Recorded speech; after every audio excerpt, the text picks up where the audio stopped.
Thanks very much. I have to say, I think it's incredibly unfair that I have to follow Амар and follow the absolutely magnificent display of Macedonian culture and history that we have been privileged to experience here tonight. Truly, it is humbling.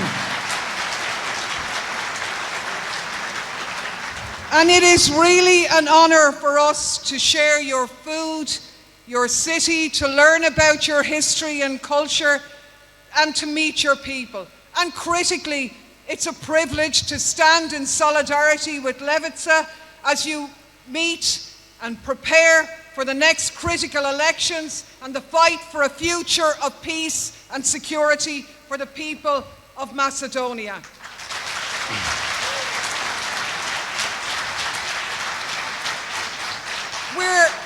We're very aware as members of the European Parliament that there's a huge dialogue in Macedonian society, that you have to join the European Union. You have no future otherwise. You should be prepared to give up your firstborn and everything you hold dear, and it's going to solve all your problems. Well, that's not a matter for us. That's a decision for ye to make for yourselves. But all we can do is give you the benefit of our experience, another small country on the other periphery of Europe.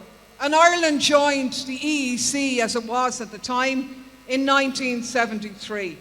The truth is we had to join because Britain was joining and our economies were so entangled that we wouldn't survive otherwise.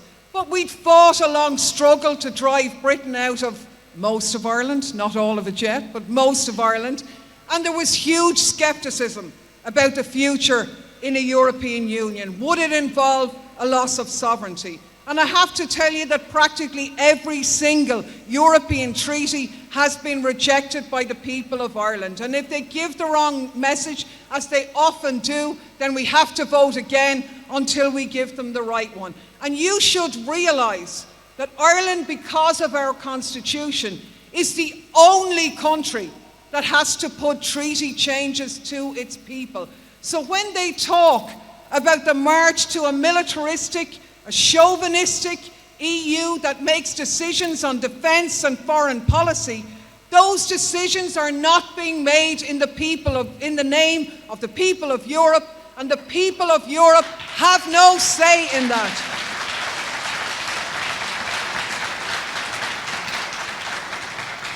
And the gap between the people in power and the citizens is bigger than it ever was.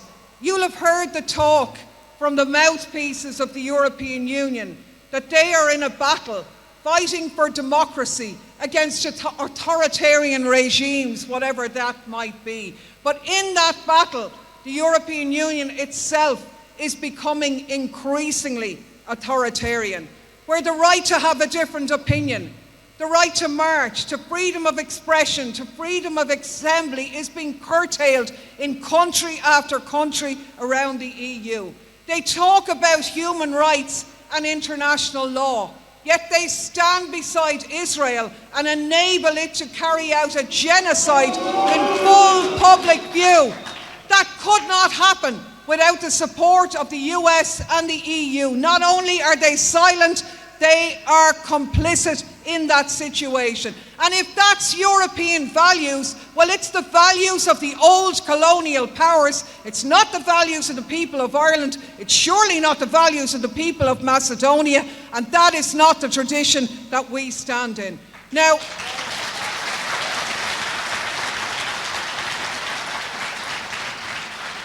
we know that the path to EU membership, which is still grinding on, has been deeply humiliating for Macedonia. You have your neighbours playing regional politics with the accession process. You have the big powers demanding that you grovel and accept the gospel of neoliberalism before you're allowed to enter on the same terms as everybody else did. You have European militarism and imperialism back with a vengeance and expecting you to bend the knee. You've been told that the EU and NATO are a package deal. that you can't have one without the other, without signing up to the geopolitical games of the great powers. And with that, what has been demanded of you is a rake of compromises, as they call them. You have to compromise on your independence, on your sovereignty. You're asked to compromise away your social security, the public sector, the ability to direct your economy for social good and not for private profit.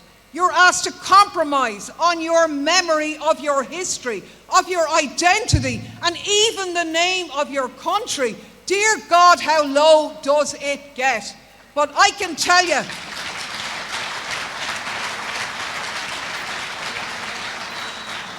that these compromises are no strangers to small countries. The ruling class in Ireland are in the process at the moment of explaining to us that we have to compromise on our neutrality. Seemingly, we owe it to Europe to let go of it. Absolutely not.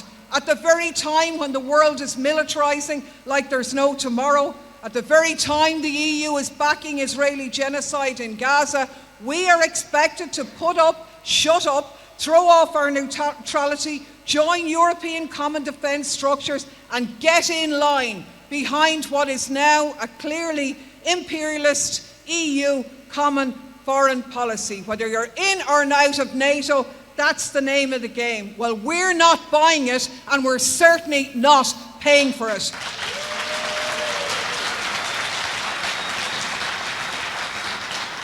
And that's basically the message that we bring to you today. NATO is a pact for war and aggression. It's a tool for the domination of Europe. It's an open checkbook for the military-industrial complex. So you should know that with you, Irish people too reject NATO. We reject the logic of militarism and the European elites that are trying to force us into it. So our task from today is to join forces together in opposing that. Our future depends on it. In the words of a former leader of Ireland, Eamon de Valera, when he was addressing the United Nations in the 1930s, he said, "All that the small states can do is resolutely to determine that they will not be the tools of any great power, and they will resist with whatever strength they may possess every attempt to force them into war against their will." He went on, "In matters such as European peace, the small states are powerless." Well, he was right and he was wrong. We're powerless in a military sense, but my God, we are powerful with our voice. The voice of reason,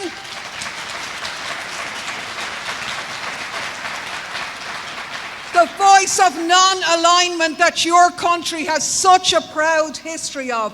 We are here to rescue international law, to rescue humanity. And, you know, we know that in these matters that the ruling class will always seek to divide and rule.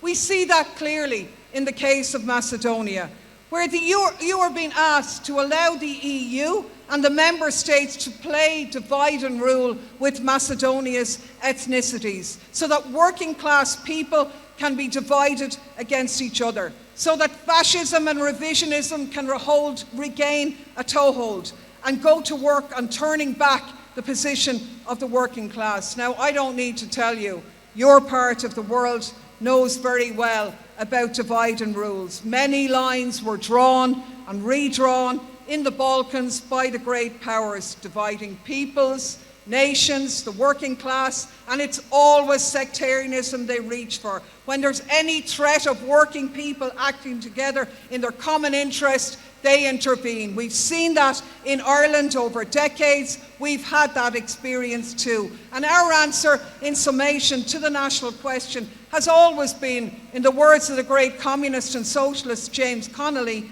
not a morbid idealising of the past, but a distinct and definite answer to the problems of the present. Our task is to create the conditions where working class people organise in their common interests, where the rights of every ethnicity, every linguistic group Every religion is respected in a culture of a common respect for humanity. That's the prize in Ireland, it's the prize in Macedonia, and in or out of the EU, to be honest with you, the issues are the same. Because poverty, a housing crisis, a cost of living crisis, an energy crisis, we have all them. The Irish economy, was it transformed by the European Union? Yeah, in some ways it was. We lost 100,000 family farms, we lost our fishing rights, we've multinationals located in our country which don't pay any tax to us or anybody else. And the people in power have misused it in Europe, in Macedonia, the world over. And our task here is to organise to combat that. In the words of those who went before us, our demands are simple. We only want the earth. And listening and appreciating the history of your wonderful country. Genuinely, we've been driven to tears, to laughter, to just complete respect for your past. Why in God's name would you give that up for the European Union or for anybody else?